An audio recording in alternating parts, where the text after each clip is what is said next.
The case of Tracey Grissom is one of the most high-profile cases in the US in the 2010s, once again drawing public attention to the issue of domestic violence. The morning of May 15, 2012 forever changed the lives of two families from the town of Tuscaloosa in Alabama.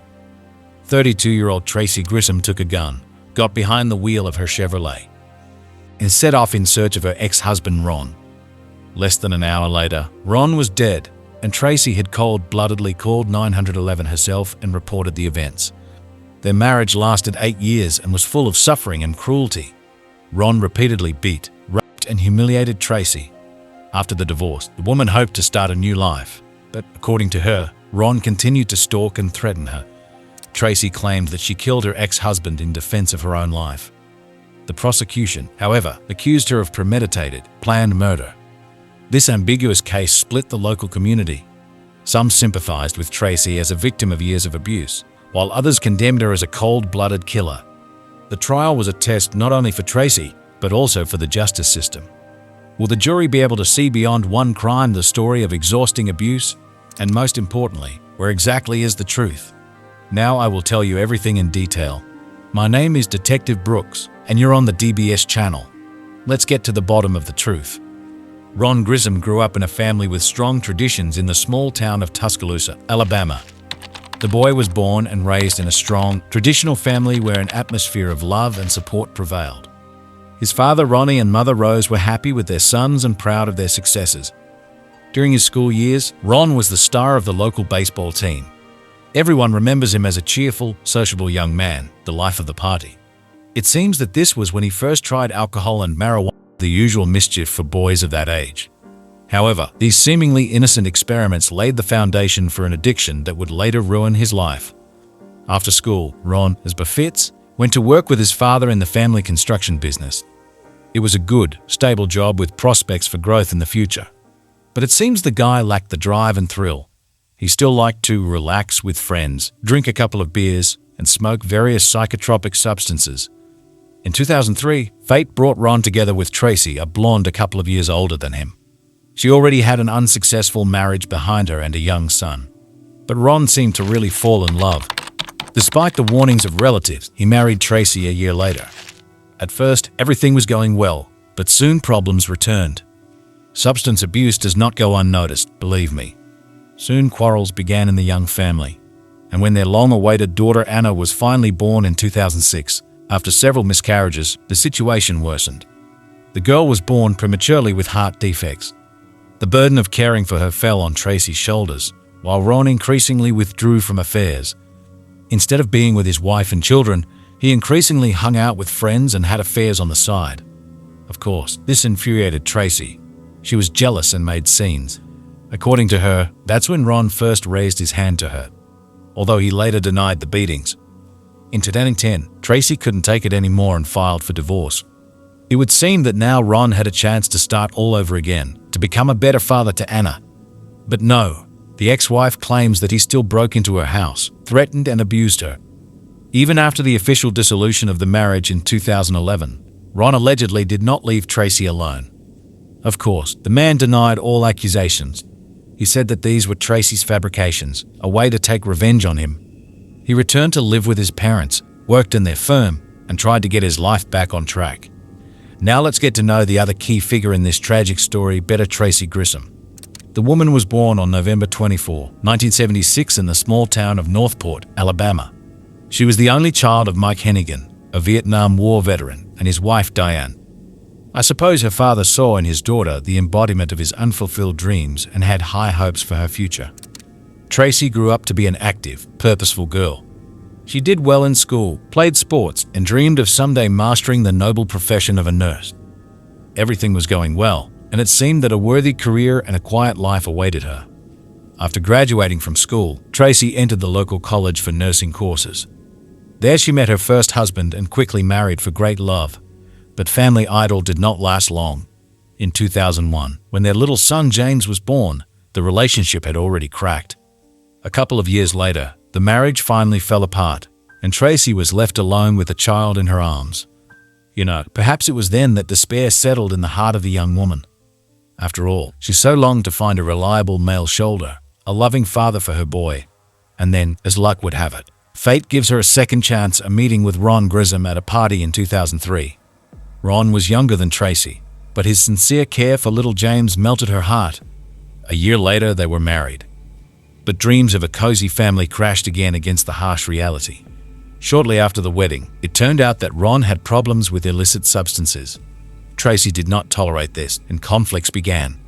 The birth of their long-awaited daughter Anna in 26 brought the couple together for a while. But the girl was born prematurely, with poor health. The burden of caring for her fell on Tracey.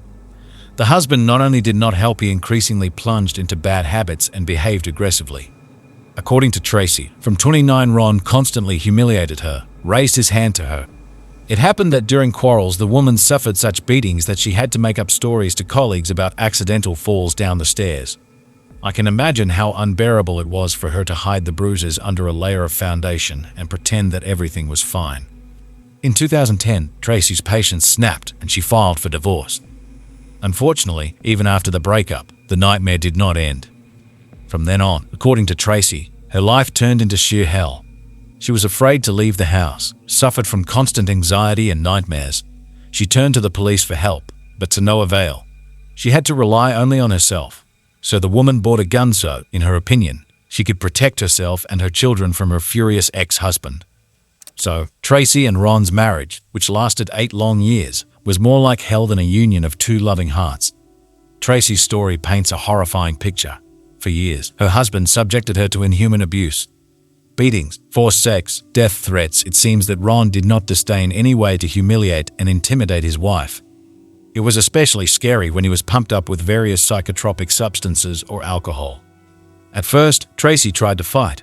She called the police twice, ran to relatives, but each time, under pressure from Ron, she withdrew her statements. And in return, she received even more brutal punishments from her sadistic husband. Eventually, the woman found herself in a vicious circle of fear from which she saw no way out. She lived as if on a powder keg, expecting a new outbreak of violence at any moment. The last straw, according to Tracey, was a horrific incident in November 2010. Ron broke into her house in the middle of the night, beat her, raped her, and left her unconscious on the bathroom floor. This time, Tracey firmly decided enough is enough. The next day, she went to the hospital and documented all the wounds and bruises. And then she filed an official report with the police, hoping that the abuser would be brought to justice. But the wheels of justice turned slowly. Ron was detained but released on bail. He was forbidden to approach Tracey, but how can that stop an enraged abuser?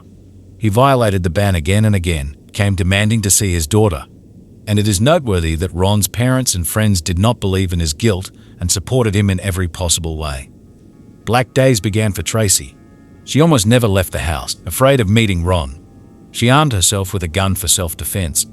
But there was no peace, day or night. The woman was tormented by nightmares where she again and again found herself in the hands of a rapist. Because of these experiences, she lost a lot of weight and turned grey. Of course, Tracey cherished the hope that Ron would be put behind bars and she would finally be able to start life anew. But the bureaucratic machine stalled. Court hearings were constantly postponed. Ron was at large and did not miss an opportunity to terrorize his victim. In early May 2012, he showed up at her house again with threats. Tracey called the cops, but the scoundrel fled before they arrived. Can you imagine the state of this tormented woman? She did not sleep all night, trembling with fear for her life.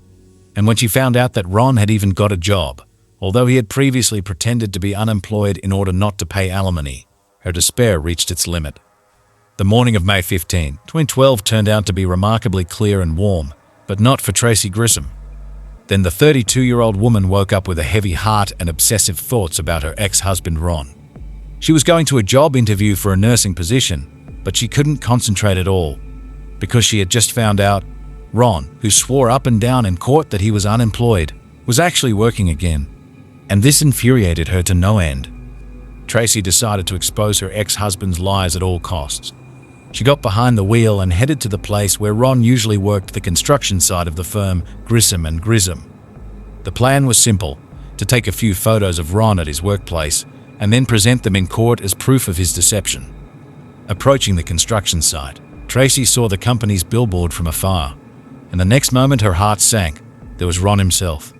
Together with his cousin Dale Dockery, he was just unloading some boat. Tracey parked the car nearby, took out the gun with trembling hands, and headed towards her ex. And here the discrepancies begin.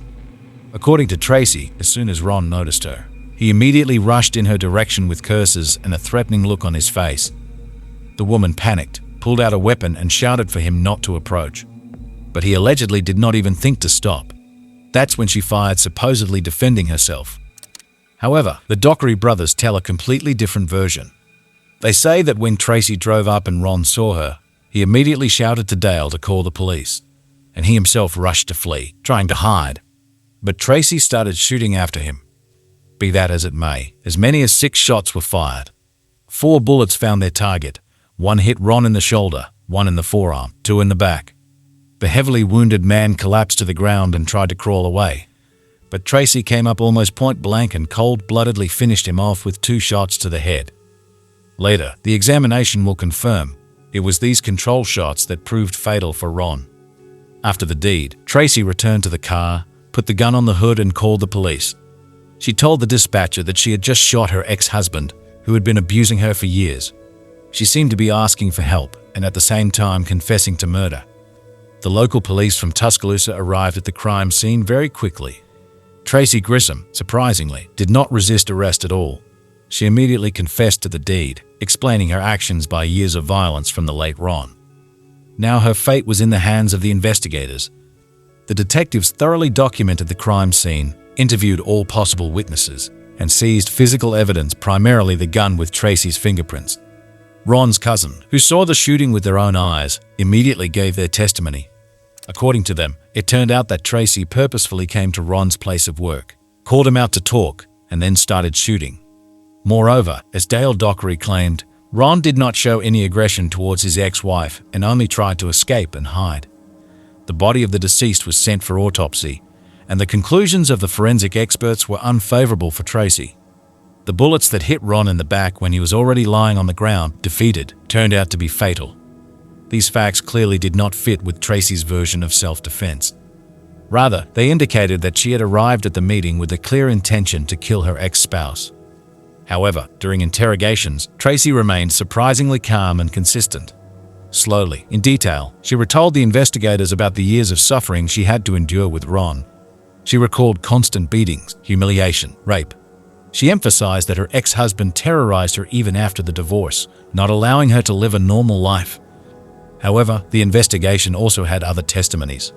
Ron's relatives and friends unanimously claimed that recently he had avoided any contact with Tracey, that it was she who constantly pursued him, called him, came to his home and work, made jealous scenes and provoked quarrels.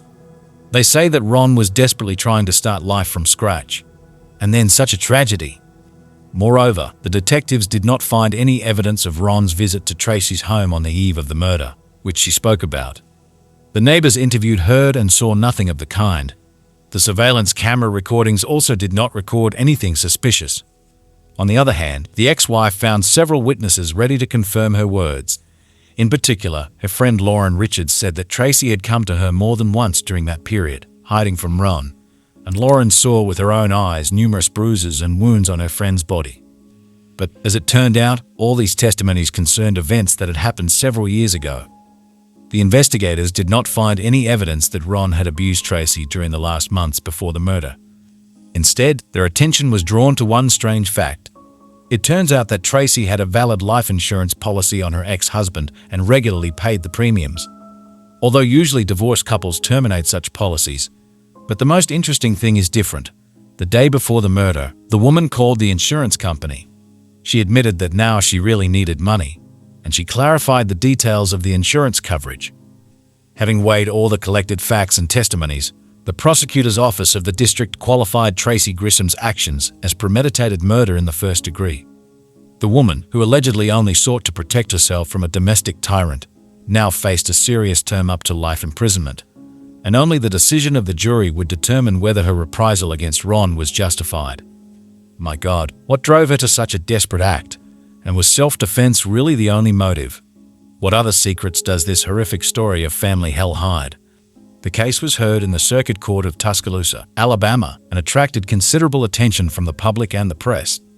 No wonder, After all, the defendant's bench was occupied by a victim of domestic violence who took justice into her own hands. In August 2014, after 2 years of investigation, Tracey finally appeared in court. The small courtroom could barely accommodate all those who wanted to see the defendant with their own eyes. There were relatives of the deceased Ron, friends of Tracey, and just concerned townspeople. And where would we be without reporters who were literally hunting for sensational details? And finally, Tracey is brought into the hall. Pale, emaciated, she barely stands on her feet. She sits down next to her lawyer Warren Freeman, who until the last moment hopes to mitigate the charges.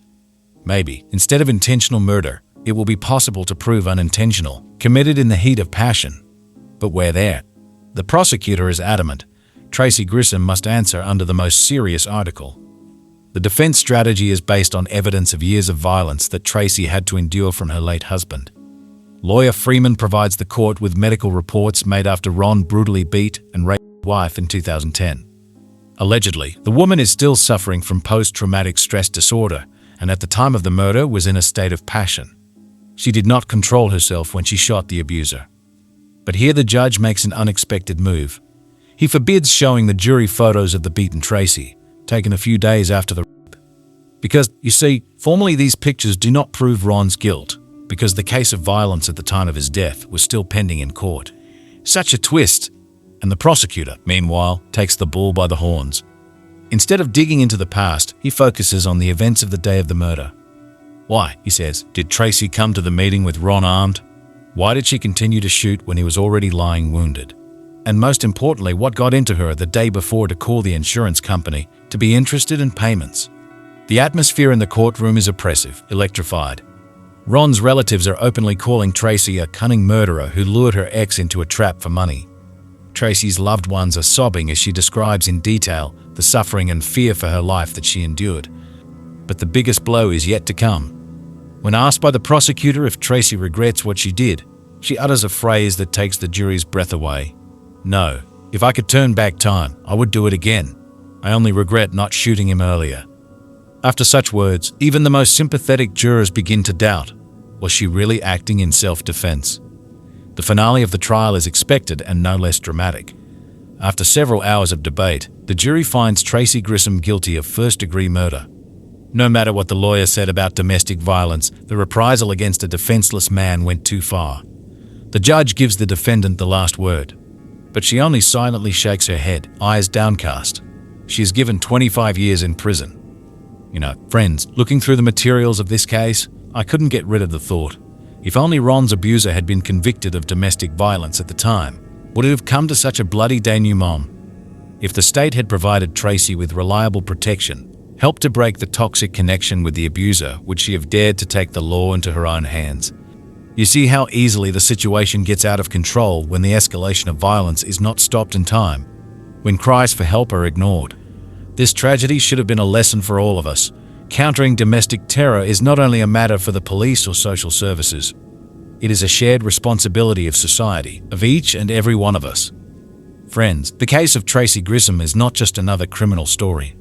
It is a wake-up call for our entire society, a kind of litmus test that revealed a whole range of systemic problems, and above all, the problem of domestic violence and the protection of its victims. You see, on the one hand, Tracey's story clearly demonstrated how imperfect our laws are in this area, and how indifferent and helpless law enforcement officers can be. The woman repeatedly turned to the police, begged for help, but she never received reliable protection from her aggressive ex-husband. The system seemed to ignore her suffering, shrugging off her cries for help, and as a result, here you have a bloody denouement. On the other hand, this high-profile case clearly showed even the hell of domestic terror cannot be a justification for lynching. Yes, Tracey suffered terrible, inhuman abuse. Her life turned into a continuous nightmare from which she saw no legal way out. But does this give an indulgence for murder? Especially when the direct threat has already passed, when the offender is not attacking right now. Looking through the case files, I came to a disappointing conclusion. At the moment when the bullets were hitting Ron Grissom, Tracey was not defending her life. She was committing a brutal reprisal, and no matter how painful it is to admit it, the law is not on her side here. The verdict, 25 years behind bars, came like a bolt from the blue for Tracey's relatives and the concerned public. Everyone who had even a little sympathy for this suffering woman was shocked and outraged. Here is her friend Lauren from TV screens cursing the court for callousness and formalism. They say if they had seen all those horrific proofs of torture, their hand would not have risen to condemn the victim so. But unfortunately, from the point of view of law, everything was cast iron. Tracey's case instantly became the main topic of discussion throughout the country. Talk shows, documentaries, newspaper pages, everywhere there was only talk about the fate of this fragile woman. And you know, it's good, because finally they started talking out loud about the hushed-up trouble about domestic violence and the helplessness of its victims. Society, as if by the wave of a magic wand, split into two camps. Some sincerely sympathized with Tracey, called her sentence a social injustice, demanded a review of the case. Others approved of the severity of the judges. They say that nothing, not even years of torture, gives the right to punish and pardon with one's own hand. The law is the law. By the way, Tracey herself did not accept it either. Through her lawyer, she immediately filed an appeal. They say there was pressure on the jury, and important evidence was ignored. Unfortunately, as we know, all these attempts were in vain. The higher courts left the verdict unchanged. Probably, deep down, Tracey herself understood there was no way back. All that remained was to accept it and atone for the guilt. From behind the prison walls, she wrote touching letters to her children and parents. She begged forgiveness for the pain she had caused her loved ones. She even gave interviews from behind bars a couple of times. She urged all women who suffer from domestic violence not to remain silent. She said, "Shout at the top of your voice, don't be afraid.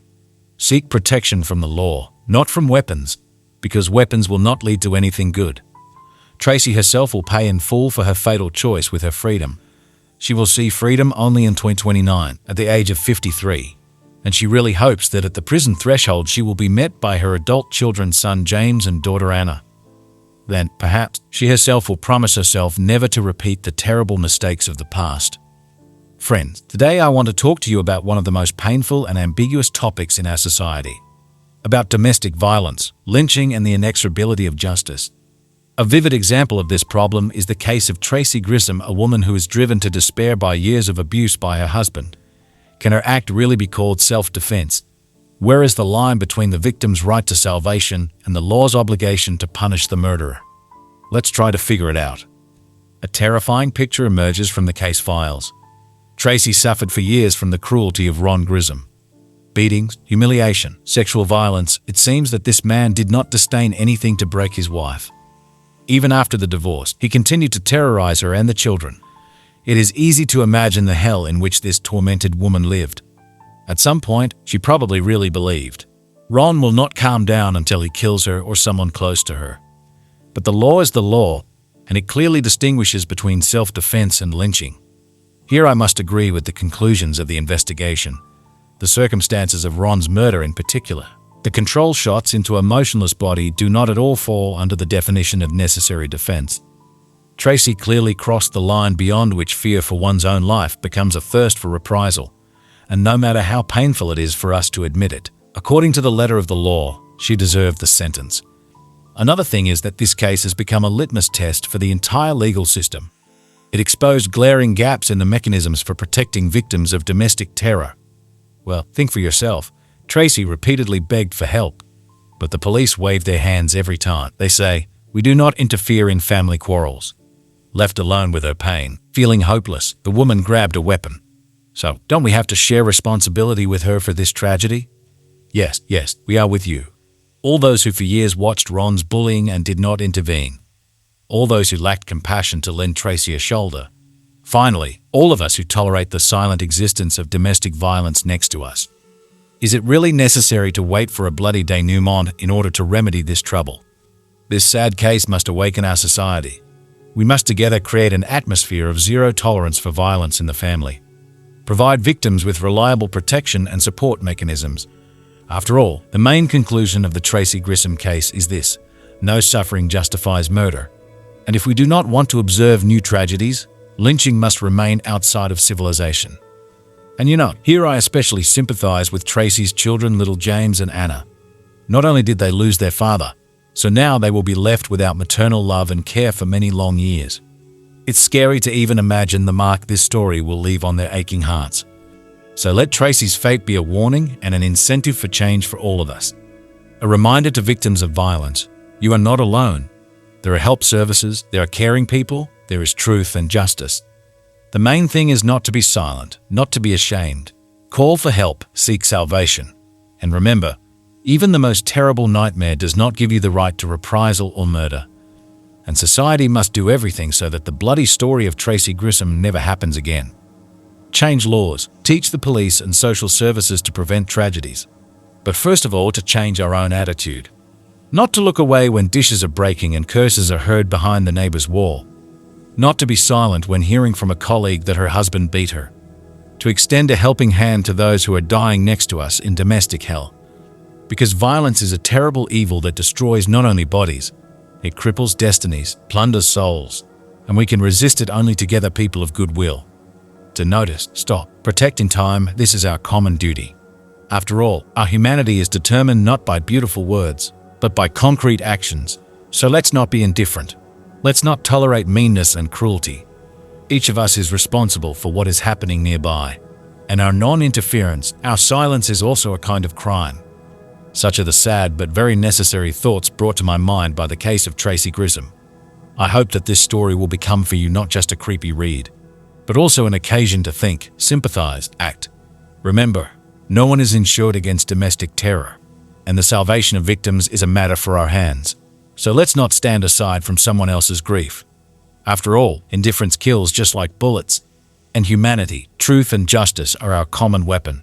And only with it we are able to overcome violence, once and for all. Thank you for watching. All this time my name was Detective John Brooks. Be kind, I love you.